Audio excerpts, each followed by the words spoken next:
मज़ीद खबरों के साथ एक बार फिर खुशामदीद। कमर ज़मान कहरा का कहना है कि सिंध में सैलाब की सूरत हाल बहुत संगीन है, बड़े पैमाने पर तबाही हुई। सैलाब पर कायम खुसूसी पार्लिमानी कमेटी ने मीडिया को ब्रीफिंग दी है, जिसमें गुफ्तगू करते हुए कमर ज़मान कायरा ने कहा है कि सिंध में सैलाब से बड़े पैमाने पर तबाही हुई है। सिंध में सैलाब गुज़श्ता साल की निस्बत ज़्यादा है। उनका कहना था कि हमारा मकसद मीटिंग्स नहीं, मुतासिन की इमदाद है।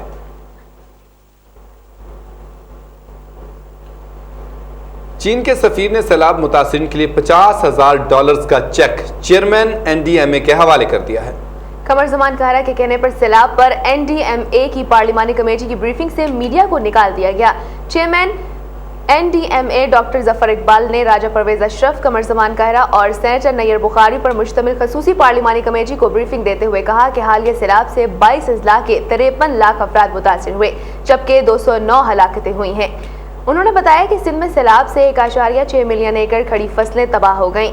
कबल अज़ीं चीनी सफीर ने सैलाब मुतासरीन के लिए $50,000 का चेक चेयरमैन NDMA के हवाले किया। इस मौके पर मीडिया से गुफ्तगू करते हुए चीनी सफीर लियो जियान का कहना था कि चीन सैलाब मुतासरीन के लिए कल $4.7 मिलियन की इमदाद देगा। अताबाद झील के मुतासरीन के लिए भी $31 लाख देंगे। चीनी सफीर ने कहा कि मैं मानता हूं कि स्पीकर कौमी असेंबली के फोन के बाद 6 लाख रुपए देने का तरीका सही नहीं, क्योंकि स्पीकर मेरी दोस्त है, इसलिए ऐसा किया।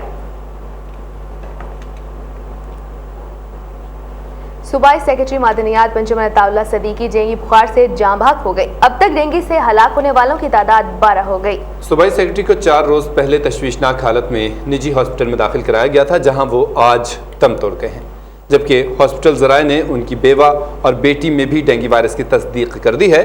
दूसरी जानिब लाहौर के इलाके चुंगी अमर सद्दू का 16 साला अमजद 4 रोज जनरल हॉस्पिटल में रहने के बाद इतवार की शाम दम तोड़ गया और यूं डेंगू से हलाक होने वाले मरीजों की तादाद 12 तक जा पहुंची है।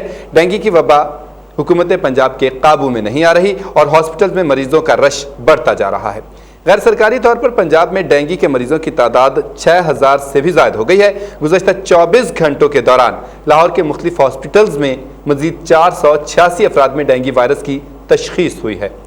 लाहौर में आर्मी ने डेंगू से मुतासर अफराद को तिब्बी सहूलियात की फराहमी का आगाज़ कर दिया है और कैंट एरिया और डिफेंस हाउसिंग अथॉरिटी में आर्मी ने तिब्बी कैंप कायम कर दिए हैं।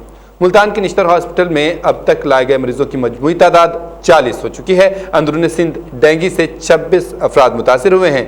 घोटकी में भी एक मरीज में डेंगू की तस्दीक की गई है, जबकि इससे पहले हैदराबाद, बेनज़ीराबाद और टंडो मोहम्मद खान में डेंगू के वायरस की तस्दीक की जा चुकी है। कराची में मजीद 2 अफराद में डेंगू वायरस की तस्दीक के बाद रवा माह मुतासर अफराद की तादाद अब 24 हो गई है। खैबर पख्तूनख्वा में डेंगू बुखार के मरीजों की तादाद 55 हो गई है, जबकि यहाँ अब तक 4 मरीज इस वायरस के बायस जाँ बहक हो चुके हैं। मियां मोहम्मद शहबाज शरीफ के बयान पर तबसरा करते हुए पाकिस्तान पीपल्स पार्टी के रहनुमा डॉक्टर बाबर अवान कहते हैं कि आमराना सोच के हामिल लोग ही जमहूरी दौर में भी आमरीत को याद करते हैं। मीडिया से गुफ्तगू करते हुए बाबर अवान ने कहा कि आज पाकिस्तान के अवाम जमहूरियत को पसंद करते हैं और इसकी समरात भी सामने आ रहे हैं। मुल्क में बड़ी कुर्बानियों के बाद जमहूरियत आई है और इसकी कदर करनी चाहिए। जमहूरी दौर में आमरीत की बात वही लोग करते हैं जिनकी अपनी सोच आमराना हो। बाबर अवान ने कहा कि जमहूरियत के नतीजे में ही सूबों को इख्तियारात मिले हैं और आवाम के मसाइल हल करने की कोशिशें जारी हैं। कराची और कोयटा से पेशावर आने वाली ट्रेनों को आज भी 6 से 14 घंटों की ताखीर का सामना है। महकमा रेलवे पेशावर के मुताबिक कराची से पेशावर आने वाली अवाम एक्सप्रेस 14 घंटों की ताखीर से गुज़श्ता शाम 6 बजे के बजाय आज सुबह 10 बजे पहुंची है। कराची ही से आने वाली खैबर मेल एक्सप्रेस 7 घंटों की ताखीर से दिन 1 बजे के बजाय शाम 7 बजे पहुंचने की तवक्को की जा रही है। इसी तरह खुशहाल एक्सप्रेस 12 घंटों की ताखीर से सुबह 5:45 बजे के बजाय रात 8 बजे पहुंचेगी। अवाम एक्सप्रेस 6 घंटों की ताखीर से सुबह 6 बजे के बजाय दिन 12 बजे पहुंचेगी, जबकि कोयटा से पेशावर आने वाली कोयटा एक्सप्रेस 3.5 घंटों की ताखीर से 8 बजे के बजाय 11:30 बजे पेशावर पहुंचेगी। लाहौर के इलाके इकबाल टाउन के निज़ाम ब्लॉक में पुलिस मुकाबले में एक डाकू मारा गया है। 2 ने हथियार फेंक दिए और गिरफ्तारी पेश कर दी। पुलिस के मुताबिक उन्हें इत्तला मिली थी कि डाकुओं ने एक घर में अहले खाना को यरगमाल बना रखा है, जिस पर पुलिस वहां पहुंची तो डाकुओं ने फायरिंग कर दी।